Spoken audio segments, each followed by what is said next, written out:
ಗುಪ್ತಗಾಮಿನಿ ಶಿವಮೊಗ್ಗಕ್ಕೆ ಬಂದಳು. ಆಸ್ಪತ್ರೆ ತಲುಪಿದಳು. ಇವಳನ್ನ ಕಂಡ ಆಕಾಶ್ ಇವಳ ಬಳಿ ಓಡಿ ಬಂದು ಅಳೋಕೆ ಸ್ಟಾರ್ಟ್ ಮಾಡಿದ. ಆಕಾಶ್, ಅವರು ಹೇಗಿದ್ದಾರೆ? ಡಾಕ್ಟರ್ ಏನು ಹೇಳಿದ್ರು? ಆಪರೇಷನ್ ಮಾಡಿದ್ದಾರೆ, ಆದರೆ ಇನ್ನೂ ಪ್ರಜ್ಞೆ ಬಂದಿಲ್ಲ, ನೋಡೋಣ ಅಂತ ಹೇಳ್ತಿದ್ದಾರೆ ಎಂದನು. ಹೌದಾ, ಅವರಿಗೆ ಏನೂ ಆಗಲ್ಲ. ಅತ್ತೆ ಮಾವ ಎಲ್ಲಿ ಅಂತ ಕೇಳಿ ಅವರ ಬಳಿ ಹೋದಳು. ಆಕಾಶ್ ಇವಳು ಇರುವಲ್ಲಿಗೆ ಬಂದ. ಅತ್ತಿಗೆ, ನಿಮಗೆ ಅಣ್ಣ ಅಂದರೆ ಇಷ್ಟ ಅಲ್ವಾ? ನೀವು ಇನ್ನೂ ಹಳೆಯದನ್ನು ಮರ್ತಿಲ್ವಾ ಎಂದನು. ಯಾಕೋ ಹಾಗೆ ಹೇಳ್ತಿದ್ದೀಯಾ?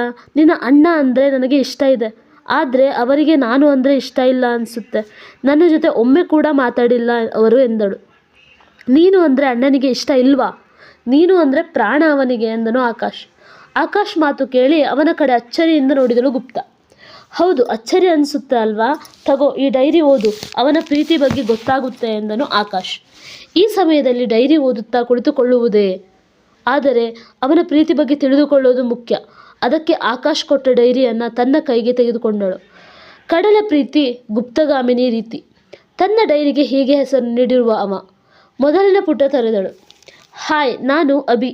ನನ್ನ ಪೂರ್ತಿ ಹೆಸರು ಅಬ್ದಿ. ಅಪ್ಪ ಅಮ್ಮನ ಮುದ್ದಿನ ಮಗ. ಇನ್ನು ಆಕಾಶ್ನ ಮುದ್ದು ಅಣ್ಣ. ನನ್ನ ಮುದ್ದು ಹುಡುಗಿಯ ಚಿಂಟು ಮಾಮ. ನನ್ನ ಊರು ಶಿವಮೊಗ್ಗ. ಅಲ್ಲೇ ಹುಟ್ಟಿ ಬೆಳೆದಿರೋದು ನಾನು.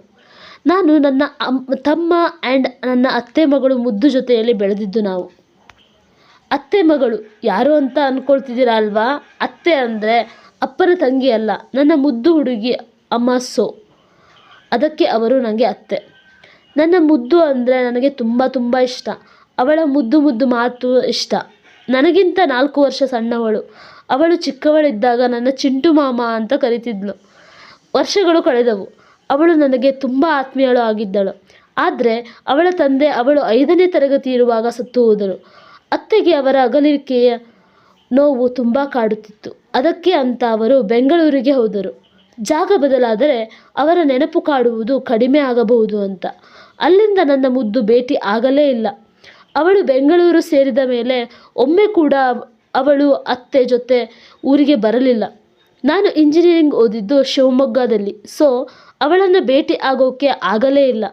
ಅವಳಿಗೆ ನನ್ನ ನೆನಪು ಇರಬಹುದೇ? ತಿಳಿದಿಲ್ಲ. ಆದರೆ ಅವಳದ್ದೇ ನೆನಪಲ್ಲಿ ಇದ್ದೀನಿ ನಾ. ಹೀಗೆ ದಿನಗಳು ಸಾಗಿದವು. ನಾನು MTech ಮಾಡೋಕೆ ಅಂತ ಬೆಂಗಳೂರಿಗೆ ಹೋದೆ. ಅತ್ತೆ ನಮ್ಮ ಮನೆಯಲ್ಲಿ ಇರು ಅಂತ ಹೇಳಿದರು. ಆದರೆ ನನಗೆ ಅಲ್ಲೇ ಇರಬೇಕು ಅನ್ನಿಸ್ಲಿಲ್ಲ. ಹಾಸ್ಟೆಲ್ನಲ್ಲಿ ಇದ್ದೆ. ಮುದ್ದುನ ಆಗೊಮ್ಮೆ ಈಗೊಮ್ಮೆ ನೋಡಿದ್ದುಂಟು, ಆದರೆ ಅವಳ ಬಳಿ ಮಾತಾಡಲಿಲ್ಲ ಅಷ್ಟೆ. ಅವಳು ತನ್ನ ಸ್ನೇಹಿತನನ್ನು ಇಷ್ಟಪಡ್ತಿದ್ದಾಳೆ ಅನ್ನೋದು ತಿಳಿದು ಹೋಯಿತು ನನಗೆ. ತುಂಬ ದುಃಖ ಆಯಿತು. ಅವಳನ್ನು ವರ್ಷಗಳಿಂದ ಇಷ್ಟಪಡ್ತಿದ್ದೆ, ಆದರೆ ಅವಳ ಒಲವು ನಾನು ಅಲ್ಲ ಅಂತ ತಿಳಿದು ತುಂಬ ದುಃಖ ಆಯಿತು.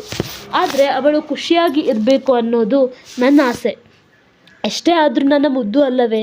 ಅದಕ್ಕೆ ಅವಳಿಂದ ಶಾಶ್ವತವಾಗಿ ದೂರ ಇರಬೇಕು ಅಂತ ಅಂದ್ಕೊಂಡೆ. ಅತ್ತೆ ನನ್ನ ಮದುವೆ ಮಾಡಬೇಕು ಅಂತ ಅಂದ್ಕೊಂಡಿದ್ದರು. ಅವರಿಗೆ ನಾನಿನ್ನೂ ಓದಬೇಕು, ಹಾಗೆ ನಂದು ಅಂತ ಒಂದು ಸ್ವಂತ ಕಂಪನಿ ಕಟ್ಟಬೇಕು ಅಂತ ಹೇಳಿದೆ. ಅವರು ಒಪ್ಪಿ ಸುಮ್ಮನಾದರು. ನನ್ನ ಮನದ ಪ್ರೀತಿ ಅವಳಲ್ಲಿ ಹೇಳೋಕೆ ಆಗಲೇ ಇಲ್ಲ ಅನ್ನೋ ನೋವು ತುಂಬ ಕಾಡಿಬಿಟ್ಟಿತು. ನನ್ನ ಮನದ ಮಾತುಗಳಿಗೆ ಅಕ್ಷರ ರೂಪ ಕೊಟ್ಟೆ. ಆಗ ಬರೆದ ಕಾದಂಬರಿ ಹರಿದು ಹೋದಳು ನದಿಯಾಗಿ. ಅವಳು ಹಾಗೆ ಅಲ್ಲವೇ ನನ್ನಿಂದ ದೂರ ಹೋಗಿದ್ದು. ಆಮೇಲೆ ಒಂದೊಂದೇ ಕಾದಂಬರಿಗಳನ್ನು ಬರೆಯುತ್ತಾ ಹೋದೆ. ಪೆನ್ ನೇಮ್ ಕಡಲು ಅಂತ ಕೊಟ್ಟೆ. ಯಾಕೆ ಅಂದರೆ ನನ್ನ ಹೆಸರು ಅಬ್ದಿ ಅಲ್ವಾ? ಅಬ್ದಿ ಅಂದರೆ ಕಡಲು ಅಂತ ಅರ್ಥ. ಅವಳು ನನ್ನ ಕಾದಂಬರಿನ ಓದುವಳು ಅನ್ನೋ ಒಂದು ಸಣ್ಣ ಆಸೆ ಇತ್ತು. ಆದರೆ ಅದು ನನಸಾಗದ ಕನಸು ಅಂತ ಗೊತ್ತಾಯಿತು. ಅವಳು ತನ್ನದೇ ಪ್ರಪಂಚದಲ್ಲಿ ಸುಖವಾಗಿ ಇದ್ದಳು. ಅವಳಿಗೆಲ್ಲಿ ನನ್ನ ಕಾಯುವಿಕೆ ತಿಳಿಯುವಿಕೆ ಅಲ್ಲವೇ? ಹೀಗೆ ವರ್ಷಗಳು ಕಳೆದವು. ನನ್ನ ಹೊಸ ಕಂಪನಿ ಸ್ಟಾರ್ಟ್ ಮಾಡಿದೆ. ಅವಳು ಕೂಡ ತನ್ನ ಕರಿಯರ್ನ ಸಿಂಗಿಂಗ್ ಮತ್ತು ಕೊರಿಯೋಗ್ರಫಿಯಲ್ಲಿ ಪ್ರಾರಂಭಿಸಿದಳು. ಆಕಾಶ್ ಒಮ್ಮೆ ಯಾವುದೋ ಸಂದರ್ಭದಲ್ಲಿ ಅವಳಿಗೆ ಪರಿಚಯ ಆಗಿದ್ದ. ಅವರಲ್ಲಿ ಒಂದು ಸ್ನೇಹ ಮೂಡಿತ್ತು. ಅದೇನೋ ಕೆಲ ದಿನಗಳಿಂದ ಅವಳು ಹಾಡುವುದನ್ನು ನಿಲ್ಲಿಸಿದ್ದಳು. ಅದು ನನಗೆ ಅಚ್ಚರಿಯಾಗಿತ್ತು. ಕಾರಣ ತಿಳಿದಿರಲಿಲ್ಲ. ಆದರೆ ಅವಳ ಬಗ್ಗೆ ಅತ್ತೆಯಲ್ಲಿ ಕೇಳಿದ್ದಕ್ಕೆ ಯಾಕೋ ಬೇಸರದಲ್ಲಿ ಇದ್ದಾಳೆ ಅಂತ ಹೇಳಿದರು. ಆಮೇಲೆ ಒಂದು ದಿನ ಶಿವಮೊಗ್ಗಕ್ಕೆ ಬಂದಿದ್ದಳು. ಅತ್ತೆ ಜೊತೆ ನಿಜಕ್ಕೂ ಅಚ್ಚರಿಯಾಗಿತ್ತು. ಅವರನ್ನು ಅಲ್ಲೇ ಬಿಟ್ಟು ಮುಂಬೈಗೆ ಹೋಗಿದ್ದಳು ಅವಳು. ನಾನು ಆಗ ಡೆಲ್ಲಿಗೆ ಹೋಗಿದ್ದೆ. ಅವಳ ಬೇಸರಕ್ಕೆ ಕಾರಣ ತಿಳಿದುಕೊಳ್ಳಬೇಕಿತ್ತು, ಆದರೆ ಹೇಗೆ ಅನ್ನೋದು ತಿಳಿಯದಾಗಿತ್ತು. ನಾನು ದೆಹಲಿಯಿಂದ ವಾಪಸ್ ಬಂದಾಗ ಅತ್ತೆಗೆ ಹುಷಾರಿಲ್ಲ ಅಂತ ಅವರನ್ನು ಕರೆದುಕೊಂಡು ಹೋದಳು ಅನ್ನೋ ಸುದ್ದಿ ಬಂತು. ಅವಳು ಅವರನ್ನು ಬೆಂಗಳೂರಿಗೆ ಕರೆದುಕೊಂಡು ಹೋಗಿರಬಹುದು ಅಂದುಕೊಂಡು ಅಲ್ಲಿಗೆ ಹೋಗಿ ಬಂದೆ. ಆದರೆ ಏನೂ ಉಪಯೋಗ ಆಗಲಿಲ್ಲ. ಆಮೇಲೆ ಒಂದು ಪತ್ರ ಬಂತು, ಅತ್ತೆ ಮರಣ ಹೊಂದಿದರು ಅಂತ. ಆದರೆ ಮುದ್ದು ಎಲ್ಲಿ ಹೋದಳು ಅನ್ನೋದು ತಿಳಿಯಲಿಲ್ಲ. ಆಮೇಲೆ 2 ದಿನದ ನಂತರ ಅವಳ ಕಾರ್ ಆಕ್ಸಿಡೆಂಟ್ ಆಗಿ ನದಿಯಲ್ಲಿ ಸಿಕ್ಕಿದೆ ಅಂತ ತಿಳಿಯಿತು. ಅವಳ ಸಾವಿನ ಹಿಂದೆ ಅದೆಷ್ಟೋ ಊಹಾಪೋಹಗಳು ಇದ್ದವು.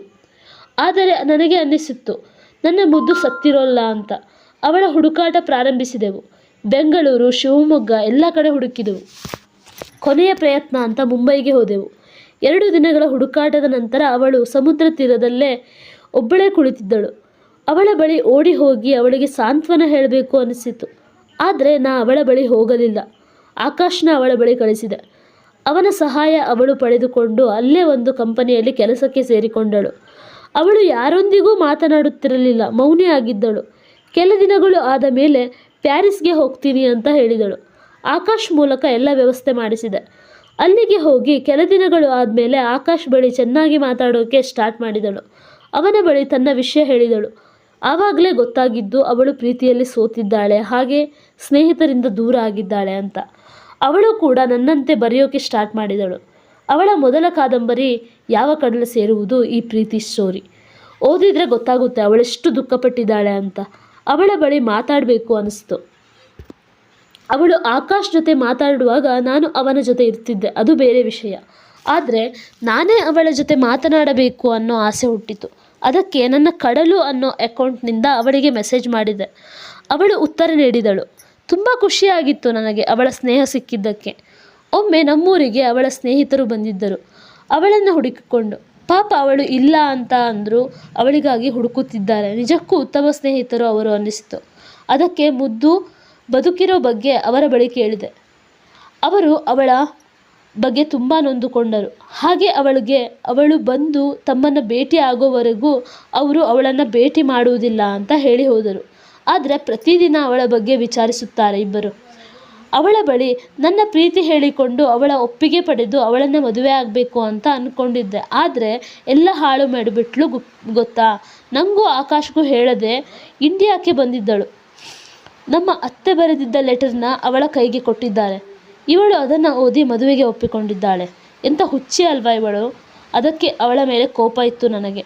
ಅದೂ ಅಲ್ಲದೆ ನನ್ನ ಬಳಿಯೇ ಮದುವೆ ಆಗೋಕ್ಕೆ ಗೊಂದಲ ಇದೆ, ಅದಕ್ಕೆ ಪರಿಹಾರ ಹೇಳಿ ಅಂತ ಹೇಳಿ ಕೊನೆಗೆ ಮದುವೆ ಆಗೋ ನಿರ್ಧಾರ ಮಾಡಿದ್ದೀನಿ ಅಂತ ಹೇಳಿಬಿಟ್ಲು. ಅವಳ ಇಷ್ಟ ಇಲ್ಲದೆ ಮದುವೆಗೆ ಒಪ್ಪೋದು ತಪ್ಪು ಅಲ್ವಾ. ಅದಕ್ಕೆ ಅವಳ ಮೇಲೆ ಕೋಪ ಇತ್ತು. ಅವಳೊಂದಿಗೆ ಮಾತಾಡಿರಲಿಲ್ಲ, ನಾನು ಮೆಸೇಜ್ ಕೂಡ ಮಾಡಿರಲಿಲ್ಲ. ಮತ್ತು ಅವಳೇ ಮೆಸೇಜ್ ಮಾಡಿ ಮದುವೆ ಆದಮೇಲೆ ಖುಷಿಯಿಂದ ಇದ್ದೀನಿ, ನಮ್ಮ ಮೇಲೆ ನಂಬಿಕೆ ಇದೆ ಅಂತ ಹೇಳಿದಾಗ ಖುಷಿಯಾಯಿತು. ನನ್ನ ಮದುವೆ ಆಗಿ 6 ತಿಂಗಳುಗಳು ಕಳೆದಿವೆ. ಇನ್ನೆರಡು ದಿನಗಳಲ್ಲಿ ನನ್ನವಳು ಮರಳಿ ಬರುತ್ತಾಳೆ.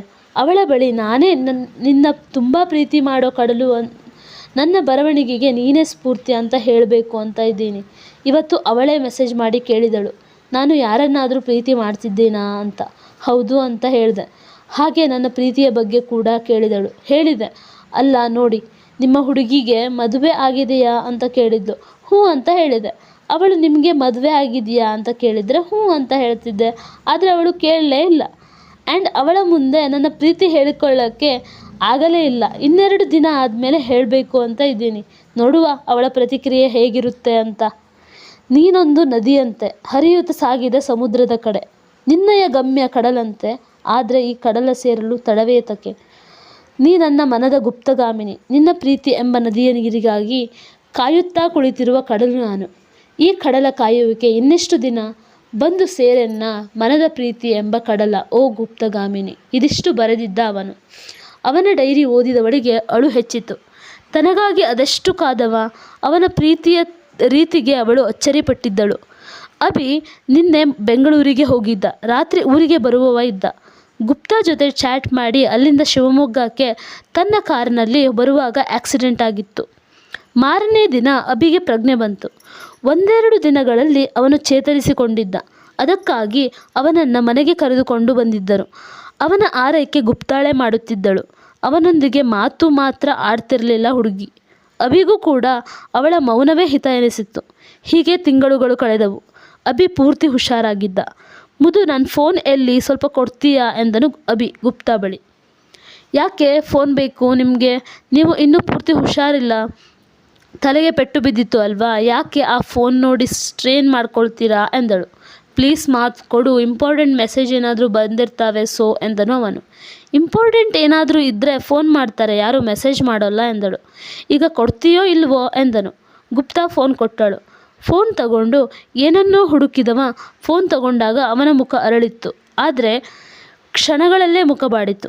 ಇವನನ್ನು ನೋಡಿ ನಗು ಬಂತು ಗುಪ್ತಾಳಿಗೆ. ಯಾಕೆ ನಿಮ್ಮ ಲವರ್ ಮೆಸೇಜ್ ಮಾಡಿಲ್ವಾ ಎಂದಳು ಅವಳು. ಅದು ಯಾವುದೋ ಜ್ಞಾನದಲ್ಲಿ ಹೂ ಎಂದ್ಬಿಟ್ಟ. ಅವನು ಗುಪ್ತಾ ಮೆಸೇಜ್ ಮಾಡಿರುವಳ ಅಂತ ನೋಡಿದ. ಆದರೆ ಅವಳಿಂದ ಮೆಸೇಜ್ ಬಂದಿರಲಿಲ್ಲ ಅನ್ನೋ ಬೇಸರ ಅವನಲ್ಲಿ ಇತ್ತು. ಗುಪ್ತಾಗೆ ಕಡಲು ಅವನೇ ಅಂತ ತಿಳಿದಿತ್ತು ಅಲ್ವಾ? ಅವಳು ಮೆಸೇಜ್ ಮಾಡೋಕ್ಕೆ ಹೋಗಿರಲಿಲ್ಲ. ಏನು ಲವರ್ ಇದ್ದಾಳ ನಿಮಗೆ ಎನ್ನುತ್ತಾ ಕೋಪದಲ್ಲಿ ಹೊರಬಂದಳು. ಅಭಿ ಗುಪ್ತಾಗೆ ಮೆಸೇಜ್ ಕಳಿಸಿದ. ಏನು ಮೇಡಮ್, ಊರಿಗೆ ಹೋಗಿದ್ರಾ? ಊರಿಗೆ ಹೋದ್ಮೇಲೆ ನಮ್ಮನ್ನು ಮರ್ತಿದ್ದೀರಿ ಅಲ್ವಾ ಎಂದನು. ಇಲ್ಲಪ್ಪ, ಸ್ವಲ್ಪ ಬ್ಯುಸಿ ಇದ್ದೆ ನಾನು ಎಂದಳು. ಮತ್ತು ಹೇಗಿದೆ ಲೈಫ್? ಮುಂದೆ ಏನು ಮಾಡಬೇಕು ಅಂತ ಇದ್ದೀರಾ ಎಂದನು. ಏನಿಲ್ಲ, ಮುಂದೆ ಕೊಚ್ಚಿಗೆ ಹೋಗಿ ಸೆಟ್ಲ್ ಆಗಬೇಕು ಅಂತ ಇದ್ದೇನೆ ಎಂದಳು. ಯಾಕೆ, ಕೊಚ್ಚಿಲಿ ಯಾರಿದ್ದಾರೆ ಎಂದನು. ಏನು ಗೊತ್ತಾ, ನನ್ನ ಗಂಡನಿಗೆ ನನ್ನ ಜೊತೆ ಮದುವೆ ಆಗಿರೋದು ಇಷ್ಟ ಇಲ್ಲ ಅಂತೆ. ಅವರು ಬೇರೆ ಹುಡುಗಿನ ಇಷ್ಟಪಡ್ತಿದ್ದಾರಂತೆ. ಆಕಾಶ್ ಹೇಳಿದ. ನಾನು ಅವರನ್ನು ಬಿಟ್ಟು ಹೋಗ್ತಿದ್ದೀನಿ ಎಂದಳು. ಅವನಿಗೆ ಶಾಕ್ ಆಯಿತು. ತನ್ನ ಮುದ್ದು ತನ್ನಿಂದ ದೂರ ಹೋಗ್ತಿದ್ದಾಳೆ ಅನ್ನೋದು ಅಚ್ಚರಿಯಾಗಿತ್ತು. ಮುದ್ದು ಅಂತ ಗುಪ್ತಾನ ಕೂಗಿದ. ಬಂದೆ ರೀ ಎನ್ನುತ್ತಾ ಒಳಬಂದಳು ಗುಪ್ತಾ. ಕೊಚ್ಚಿಗೆ ಯಾಕೆ ಹೋಗ್ತಿದ್ದೀಯಾ ನೀನು ಎಂದನು ಅಭಿ. ನಾನು ಕೊಚ್ಚಿಗೆ ಹೋಗ್ತಿರೋ ವಿಷಯ ನಿನಗೆ ಯಾರು ಹೇಳಿದರು ಎಂದಳು. ಅದು ಆಕಾಶ್ ಹೇಳಿದ, ಅದಕ್ಕೆ ಕೇಳಿದೆ ಎಂದನು. ಪಾಪ, ಅವನಿಗೆ ಗೊತ್ತಿಲ್ಲ ಗುಪ್ತಾಳಿಗೆ ತಾನೇ ಕಡಲು ಅಂತ ಗೊತ್ತಾಗಿದೆ ಅಂತ. ಹೌದಾ? ಆಕಾಶ್ ಬಾ ಇಲ್ಲಿ ಎಂದಳು. ಇವಳ ಕೂಗು ಕೇಳಿ ಅವ ಬಂದ. ಏನು ಹೊತ್ತಿಗೆ ಎಂದನು. ನಾನು ಕೊಚ್ಚಿಗೆ ಹೋಗ್ತೀನಿ ಅಂತ ನಿನಗೆ ಯಾವಾಗ ಹೇಳೋದೆ ನಾನು ಎಂದಳು. ಏನು, ನೀವು ಕೊಚ್ಚಿಕೊಂಡು ಹೋಗ್ತೀರಾ ಎಂದನು. ನಾನು ಕೊಚ್ಚಿಗೆ ಹೋಗ್ತೀನಿ ಅಂತ ಹೇಳಿದ್ದು ಎಂದಳು. ನಾನು ಯಾವಾಗ ಹೇಳಿದೆ ಎಂದಳು. ನಾನು ಯಾವಾಗ ಹಾಗೆ ಹೇಳಿದೆ ನೀನು ಕೊಚ್ಚಿಗೆ ಹೋಗ್ತೀಯಾ ಅಂತ ಎಂದನು ಆಕಾಶ್. ಮತ್ತು ನಿನ್ನ ಅಣ್ಣ ಹೇಳ್ತಿದ್ದಾರೆ ನೋಡು. ಹೌದಾ ಅಣ್ಣ? ಅತ್ತಿಗೆ ಎಲ್ಲಿಗೆ ಹೋಗ್ತಾರೆ? ಏನು ಹೇಳ್ತಿದ್ದೀಯಾ ನೀನು ಎಂದನು ಆಕಾಶ್ ನೀನು ಹೋಗು, ಅವಳ ಬಳಿ ಮಾತಾಡಬೇಕು ಎಂದನು ಗಂಭೀರವಾಗಿ. ಸರಿಪ, ನೀವು ಏನಾದರೂ ಮಾಡ್ಕೊಳ್ಳಿ ಎನ್ನುತ್ತಾ ಆಕಾಶ್ ಹೊರೋದ. ಮುದು ಬಾಯಿ ಇಲ್ಲಿ ಎಂದನು. ಅವಳು ಸುಮ್ಮನೆ ನಿಂತಿದ್ದಳು. ಅವಳ ಕೈ ಹಿಡಿದು ತನ್ನತ್ತ ಎಳೆದುಕೊಂಡ. ರೀ ಬಿಡಿ ನನ್ನ, ಏನು ಮಾಡ್ತಿದ್ದೀರಾ ನೀವು ಎಂದಳು. ಏನು, ಎಲ್ಲಿಗೆ ಹೋಗ್ತೀಯಾ? ಇನ್ನೊಮ್ಮೆ ಹೋಗ್ತೀನಿ ಅಂದರೆ ಸರಿ ಇರೋಲ್ಲ ನೋಡು ಎಂದನು. ಅವನಿಗೆ ತಿಳಿದು ಹೋಗಿದೆ ತನ್ನ ಮುದ್ದುಗೆ ತಾನೇ ಕಡಲು ಅನ್ನೋದು ತಿಳಿದಿದೆ ಅಂತ. ನೋಡಿ, ನೀವು ನನ್ನಿಂದ ಅದೆಷ್ಟೋ ವಿಷಯ ಮುಚ್ಚಿಟ್ಟಿದ್ದೀರಿ, ಅದಕ್ಕೆ ನಾನು ಹೋಗ್ತೀನಿ ಎಂದಳು. ಇನ್ನು ಯಾವ ವಿಷಯವನ್ನು ನಿನ್ನಿಂದ ಮುಚ್ಚಿಡೋಲ್ಲ ಆಯಿತಾ? ಮುದ್ದು ಸಾರಿ ಎಂದನು. ಸಾರಿ ಕೇಳಬೇಕಿರೋದು ನೀವು ಅಲ್ಲ, ನಾನು ಸಾರಿ ಕೇಳಬೇಕು. ಹಾಗೆ ಥ್ಯಾಂಕ್ಸ್ ಹೇಳಬೇಕು. ಯಾಕೆ ಅಂದರೆ ನಾನು ಸೋತಾಗ ನನ್ನ ಜೊತೆ ಇದ್ದವರು ನೀವು. I love you so much. ನಿಮ್ಮ ಜೊತೆ ಸದಾ ಇರ್ತೀನಿ, ನೀವಿಲ್ಲದೆ ನಾನಿಲ್ಲ ಎಂದಳು ಗುಪ್ತಾ. ಮುದ್ದು ಐ ಲವ್ ಯು ಮುದ್ದು. ಒಮ್ಮೆ ನನ್ನ ಚಿಂಟು ಮಾಮ ಅಂತ ಕರಿ ಪ್ಲೀಸ್ ಎಂದನು ಅಭಿ. ಯಪ್ಪ, ಈಗ ಹಾಗೆ ಕರಿಬೇಕಾ? ಇಲ್ಲಪ್ಪ ಎಂದಳು. ಯಾಕೆ, ಅವಾಗ ಕರಿತಿದ್ದೆ ಅಲ್ವಾ, ಈಗಲೂ ಹಾಗೆ ಕರಿ. ನಿನಗೆ ಗೊತ್ತಾ, ನೀನು ಒಮ್ಮೆ ಅಮ್ಮನ ಬಳಿ ಬಂದು ನಾನು ಚಿಂಟು ಮಾಮನ ಮದುವೆ ಆಗ್ತೀನಿ ಅಂತ ಹೇಳಿದ್ದೆ ಗೊತ್ತಾ ಎಂದನು. ನಾನು ಯಾಕೆ ಹಾಗೆ ಹೇಳಿದ್ದೆ? ಯಾಕೆ ಅಂದರೆ ಪಕ್ಕದ ಮನೆ ಅಕ್ಕನ ಮದುವೆ ಆಗಿತ್ತು. ಅವರು ಎಲ್ಲಿಗೆ ಹೋಗ್ತಾರೆ ಅಂತ ಕೇಳಿದೆ ಅಂತೆ ನೀನು. ಅದಕ್ಕೆ ಅತ್ತೆ ಅವರು ಮದುವೆ ಆಗಿದೆ, ಅಡಕ್ಕೆ ಅವರ ಮನೆಗೆ ಹೋಗ್ತಾರೆ, ಇನ್ನು ಅವರ ಜೊತೆನೇ ಇರ್ತಾರೆ ಅಂತ ಹೇಳಿದರು. ಅದಕ್ಕೆ ನೀನು ನನ್ನ ಜೊತೆ ಇರ್ತೀನಿ ಅಂತ ಹೇಳಿ ನಾನು ನಿನ್ನ ಮದುವೆ ಆಗ್ತೀನಿ ಅಂತ ಹೇಳಿದ್ದೆ ಅಂತೆ. ಅದು ಯಾಕೆ ಗೊತ್ತಾ, ನಾನು ನಿನಗೆ ಚಾಕ್ಲೇಟ್ ಕೊಡ್ತೀನಿ ಅಂತ. ಅದಕ್ಕೆ ನನ್ನ ಜೊತೆ ಇರ್ತೀನಿ ಅಂತ ಹೇಳಿದೆ ಅಂತೆ ಎಂದನು ನಗುತ್ತಾ. ಓ ದೇವಾ, ಹಾಗೆಲ್ಲ ಹೇಳಿದ್ನಾ ನಾನು ಎಂದಳು. ಹೀಗೆ ಅವರ ಮಾತುಗಳು ಸಾಗಿದ್ದವು. ದಿನಗಳು ಕಳೆದವು. ಗುಪ್ತಗಾಮಿನಿ ಅಭಿಯ ಆಫೀಸ್ನಲ್ಲೇ ವರ್ಕ್ ಮಾಡುತ್ತಿದ್ದಾಳೆ. ಅಂದು ಭಾನುವಾರ. ಅಂದು ಪೂರ್ತಿ ಅಡುಗೆ ಜವಾಬ್ದಾರಿ ಹೊತ್ತಿದ್ದಳು ಗುಪ್ತಾ. ಯಾರೋ ಡೋರ್ ಬೆಲ್ ಮಾಡಿದಂತೆ ಆಯಿತು. ಅಡುಗೆ ಮಾಡೋದು ಮುಗಿದಿತ್ತು. ಅದಕ್ಕೆ ಗುಪ್ತಾಳೆ ಬಾಗಿಲು ತೆರೆಯಲು ಹೋದಳು. ಬಾಗಿಲು ತೆರೆದವಳಿಗೆ ಅಚ್ಚರಿ ಆಯಿತು. ಹಾಗೆ ಖುಷಿ, ಭಯ ಎರಡೂ ಆಯಿತು. ಅವಳ ಬಾಗಿಲ ಮುಂದೆ ಸರಸ್ವಾನ್ ಉದನ್ವನ್ ನಿಂತಿದ್ದರು. ಒಳಗೆ ಬಾ ಅಂತ ಕರೆಯೋಲ್ವಾ ನೀನು? ಹೀಗೆ ನೋಡ್ತಾ ನಿಂತ್ಕೊಂತೀಯಾ ಹೇಗೆ ಎಂದನು ಉದ್ದು. ಅರೆ, ಅವಳು ಎಲ್ಲಿ ಕರೀತಾಳೆ ಹೇಳು? ಯಾವಾಗಲೂ ಹಾಗೆ ಅಲ್ವಾ, ನೋಡುತ್ತಾ ನಿಂತು ಬಿಡ್ತಾಳೆ. ನಡಿ, ನಾವು ವಾಪಸ್ ಹೋಗೋಣ ಎಂದನು ಸರು. ಓ ಉದ್ದು ಸರು, ನೀವು ಇಲ್ಲಿ ಎನ್ನುತ್ತಾ ಅವರನ್ನು ತಬ್ಬಿ ಹಿಡಿದಳು. ಅಳು ಬಂತು ಅವಳಿಗೆ. 3 ವರ್ಷಗಳು ಆಯಿತು ಅಲ್ವಾ ಅವರನ್ನು ನೋಡಿ. ಅವರಿಂದ ಸರಿದು ಅವರನ್ನು ಒಳ ಕರೆದುಕೊಂಡು ಬಂದಳು. ಏನು ನಿಮಗೆ ನನ್ನ ನೆನಪು ಇವಾಗ ಆಗಿದೆ ಅನ್ನಿ ಎಂದಳು ಗುಪ್ತ. ನಿನಗೆ ನಮ್ಮ ನೆನಪು ಇದೆಯಾ? ಪಾಪ ಅಭಿಬ್ರೋ ಹೇಳಿದ್ರು, ಇಲ್ಲ ಅಂದರೆ ನಮಗೆ ಹೇಗೆ ಗೊತ್ತಾಗಬೇಕು ನಿನ್ನ ಬಗ್ಗೆ ಎಂದನು ಉದ್ದು. ಸಾರಿ, ಮುಖ ಚಿಕ್ಕದು ಮಾಡಿ ಹೇಳಿದಳು. ಹೇ ಬನ್ನಿ, ನಾನೇ ಇವತ್ತು ಅಡುಗೆ ಮಾಡಿದ್ದೇನೆ, ಊಟ ಮಾಡುವಿರಂತೆ ಎನ್ನುತ್ತಾ ಅವರನ್ನು ಊಟಕ್ಕೆ ಕರೆದುಕೊಂಡು ಹೋದಳು. ಅಭಿ ಇವಳ ಖುಷಿ ನೋಡುತ್ತಾ ನಿಂತಿದ್ದ. ಲೇ, ಊಟ ಮಾಡಬಹುದಾ? ಈ ಊಟ ತಿಂದರೆ ಏನೂ ಆಗಲ್ಲ ಅಲ್ವಾ ನಮಗೆ ಎಂದನು ಉದ್ದು. ಲೋ ಉದ್ದು, ಸುಮ್ಮನೆ ತಿನ್ನು, ಇಲ್ಲ ಅಂದರೆ ನೋಡು ಎಂದಳು. ಅರೆ, ಚೆನ್ನಾಗಿ ಮಾಡಿದೀಯಾ ಬಿಡು, ಯಾವಾಗ ಇಷ್ಟು ಚೆನ್ನಾಗಿ ಅಡುಗೆ ಮಾಡೋದು ಕಲಿತೆ ಎಂದನು ಸರು. ಹಾಗೆ ಕಲಿತೆ ಬಿಡು ಎಂದಳು. ಹೀಗೆ ಅವರ ಮಾತು ಸಾಗಿತ್ತು. ವರ್ಷಗಳ ನಂತರ ಭೇಟಿಯಾದ ಸ್ನೇಹಿತರು ಹರಟೆ ಜೋರಾಗಿ ಇತ್ತು. ಅವರ ಮಾತಿನಲ್ಲಿ ಹಿಂದಿನ ದಿನಗಳ ಬಗ್ಗೆ ಮಾತು ಬರಲೇ ಇಲ್ಲ. ಎಲ್ಲಿ ಗತದ ಬಗ್ಗೆ ಮಾತಾಡಿದರೆ ಗುಪ್ತಾಗೆ ಬೇಸರ ಆಗುವುದು ಎಂದುಕೊಂಡು ಸುಮ್ಮನಾದರು. ಬಹುದಿನಗಳ ನಂತರ ಗುಪ್ತಗಾಮಿನಿ ಮೊದಲಿನ ಥರ ತುಂಬ ಖುಷಿಯಾಗಿ ಇದ್ದಳು. ಇದೇ ಖುಷಿ ನೋಡೋಕೆ ಎಂದೇ ಎಷ್ಟು ದಿನ ಕಾಡಿದ್ದ ಅಭಿ ರೂಮಲ್ಲಿ ಏನೋ ಮಾಡುತ್ತಿದ್ದ. ಅಲ್ಲಿ ಗುಪ್ತಾ ಬಂದಳು. ಅವಳಿಗೆ 5 ತಿಂಗಳ ಗರ್ಭಿಣಿ. ರೀ, ಏನು ಮಾಡ್ತಿದ್ದೀರಾ ನೀವು ಎಂದಳು ಅಭಿಯ ಕಂಡು. ಅದು ಬಟ್ಟೆಗಳನ್ನು ಜೋಡಿಸಿ ಇಡ್ತಿದ್ದೆ ಮುದ್ದು, ನೀನು ರೆಸ್ಟ್ ಮಾಡು ಹೋಗು ಎಂದನು. ರೀ, ನೀವ್ಯಾಕೆ ಈ ಕೆಲಸ ಮಾಡ್ತೀರಾ? ನಾನು ಮಾಡ್ತೀನಿ ಎಂದಳು. ಬೇಡ, ನಾನು ಇದ್ದೀನಿ ಅಲ್ವಾ, ಮಾಡ್ತೀನಿ. ಅರೆ ಮುದ್ದು, ನಿನ್ನ ಡ್ರೆಸ್ ಜೊತೆ ನನ್ನ ಶರ್ಟ್ ಸೇರಿದೆ, ಅದು ಹೇಗೆ ಇಲ್ಲಿಗೆ ಬಂತು ಎಂದನು ಅಭಿ. ನಿಮ್ಮ ಶರ್ಟ್ಗೆ ಕಾಲು ಬಂದು ಇಲ್ಲಿಗೆ ಬಂದಿದೆ ನೋಡಿ ಎಂದಳು. ಹೇ, ಶರ್ಟ್ಗೆ ಕೈ ಬರೋದು ಅಲ್ಲ, ಕಾಲು ಅಲ್ಲ ಎಂದನು ನಗುತ್ತಾ. ಏನು ಗೊತ್ತಾ, ಪ್ಯಾಂಟ್ಗೆ ಕಾಲು ಇರುತ್ತೆ, ಶರ್ಟ್ಗೆ ಕೈ ಇರುತ್ತೆ. ನೋಡು, ಈ ಶರ್ಟ್ ಕೈ ತಾನೇ ಇದು ಎಂದನು ನಗುತ್ತಾ. ಯಪ್ಪ, ತಾನೇ ತರಲೆ ಉಲ್ಟಾ ಉತ್ತರ ಕೊಡ್ತಾಳೆ ಅಂದರೆ ಈ ಅಭಿ ಅವಳಿಗಿಂತ ಒಂದು ಕೈ ಮುಂದೆ. ಅವನು ಹೇಳಿದ ರೀತಿಗೆ ನಗು ಬಂದುಬಿಡ್ತು ಹುಡುಗಿಗೆ. ಮುದು, ಎಷ್ಟು ಚಂದ ನಗ್ತೀಯಲ್ಲ ನೀನು, ಆ ನಗು ನನಗೆ ತುಂಬ ಇಷ್ಟ ಎಂದನು ಅಭಿ ಅವಳನ್ನು ತಬ್ಬಿಗಿಡಿದು. ಮುದು, ನೀನು ಬರೆದ ಹೊಸ ಕಾದಂಬರಿ ಸೇರಿತು ಕಡಲ ಸೇರಿತು ಈ ಪ್ರೀತಿ ಸ್ಟೋರಿ ಫೇಮಸ್ ಆಗಿದೆ ಗೊತ್ತಾ? ಹಾಗೆ ತುಂಬ ಜನ ಓದುತ್ತಿದ್ದಾರೆ ಆ ಸ್ಟೋರಿನ ಎಂದನು ಅಭಿ. ಹೌದು ರೀ, ಆ ಸ್ಟೋರಿ ಬರೆಯೋಕೆ ನೀವೇ ಸ್ಫೂರ್ತಿ ನೋಡಿ ನನಗೆ. ಅದರಲ್ಲಿ ಬರೋ ಹೀರೋ ನೀವೇ ಎಂದಳು. ಹೌದು, ಹೀರೋಯಿನ್ ನೀನೇ ಅಲ್ವಾ ಎಂದನು ಅವಳ ಹಣೆಗೆ ಮುತ್ತಿಟ್ಟು. ಸೇರಿತು ಕಡಲ ಸೇರಿತು ಈ ಪ್ರೀತಿ ಸ್ಟೋರಿ ಗುಪ್ತಾ ಬರೆದ ಹೊಸ ಕಾದಂಬರಿ. ತನ್ನದೇ ಜೀವನದ ಮುಂದಿನ ಭಾಗವನ್ನು ಬರೆದಿದ್ದಳು. ಹೇಗೋ ಇದ್ದ ಜೀವನ ಹೇಗೋ ಆಗಿದೆ ಅಲ್ವಾ. ಅಮ್ಮನ ಕಳೆದುಕೊಂಡು ಸ್ನೇಹಿತರಿಂದ ದೂರ ಆಗಿ ಒಂಟಿಯಾಗಿ ಬದುಕಬೇಕಾದವಳು ಅಭಿಯಿಂದ ಎಲ್ಲ ಹೊಸ ಬಂಧಗಳ ಹಳೆ ಬಂಧಗಳು ಎಲ್ಲವೂ ಅವಳಿಗೆ ಮರಳಿ ಸಿಕ್ಕವು. ಸರು ಉದ್ದು ಅವಳನ್ನು ಭೇಟಿಯಾಗಲು ತಿಂಗಳಿಗೆ ಒಮ್ಮೆ ಬಂದು ಹೋಗ್ತಾರೆ. ಸ್ನೇಹಿತರು ಮತ್ತೆ ಒಂದಾದರು. ಅದೇ ಖುಷಿ ಅವಳಿಗೆ. ಅತ್ತೆ ಮಾವ ಆಕಾಶ್ ಅಭಿ ಜೊತೆ ಅವಳಿಗೆ ಇರೋದೇ ಖುಷಿ. ಎಲ್ಲರೂ ಅದೆಷ್ಟು ಪ್ರೀತಿ ಮಾಡ್ತಾರೆ ಅವಳನ್ನು. ವನಜ ಅವರು ಹೇಳಿದಂತೆ ತನ್ನ ಮಗಳಿಗೆ ಒಂದು ಸುಂದರ ಕುಟುಂಬ ಸಿಕ್ಕಿತು. ತಾಯಿಯಂತೆ ಪ್ರೀತಿ ಮಾಡೋ ಅತ್ತೆ, ಅಪ್ಪನಂತೆ ಪ್ರೀತಿ ತೋರೋ ಮಾವ, ಇನ್ನು ಮುದ್ದು ತಮ್ಮನಂತೆ ಅಕ್ಕರೆ ತೋರೋ ಆಕಾಶ್, ಎಲ್ಲಕ್ಕಿಂತ ಹೆಚ್ಚಾಗಿ ಅಪ್ಪ ಅಮ್ಮ ಸ್ನೇಹಿತ ಎಲ್ಲರ ಥರ ಪ್ರೀತಿ ತೋರೋ ಗಂಡ ಅಭಿ. ಅವಳು ತನಗೆ ಏನು ಬೇಕು ಅಂತ ಹೇಳೋಕೆ ಮುಂಚೆ ಅವಳ ಮನದ ಮಾತಿಗೆ ಸ್ಪಂದಿಸಿ ಅವಳಿಗೆ ಏನು ಬೇಕು ಅದನ್ನು ಅವಳ ಮುಂದೆ ಇರಿಸೋ ಗಂಡ ಅವ. ಅವನೊಂದಿಗೆ ಇದ್ದರೆ ಜಗವನ್ನೇ ಮರೆಯುವಳು ಅವಳು. ಅಬ್ದಿ ಗುಪ್ತಗಾಮಿನಿಯರ ಜೀವನ ಸುಖದಿಂದ ಕೂಡಿತ್ತು. ಗುಪ್ತಗಾಮಿನಿ ಅನ್ನೋ ನದಿ ಅಬ್ದಿ ಅನ್ನೋ ಕಡಲನ್ನು ಸೇರಿ ಸುಖವಾಗಿ ಜೀವನ ಸಾಗಿಸಿದಳು. ಅವಳ ಪ್ರೀತಿಗಾಗಿ ಕಾದ ಅಭಿಗೆ ತನ್ನ ಒಲವು ಸಿಕ್ಕಿತು. ಇದಕ್ಕಿಂತ ಖುಷಿ ಏನು ಬೇಕು ಅಲ್ವಾ? ಇಲ್ಲಿಗೆ ಈ ಕತೆ ಮುಕ್ತಾಯವಾಗಿದೆ. ಕತೆ ಇಷ್ಟ ಆದರೆ ಲೈಕ್ ಮಾಡಿ, ಶೇರ್ ಮಾಡಿ, ಸಬ್ಸ್ಕ್ರೈಬ್ ಮಾಡಿ. Thank you.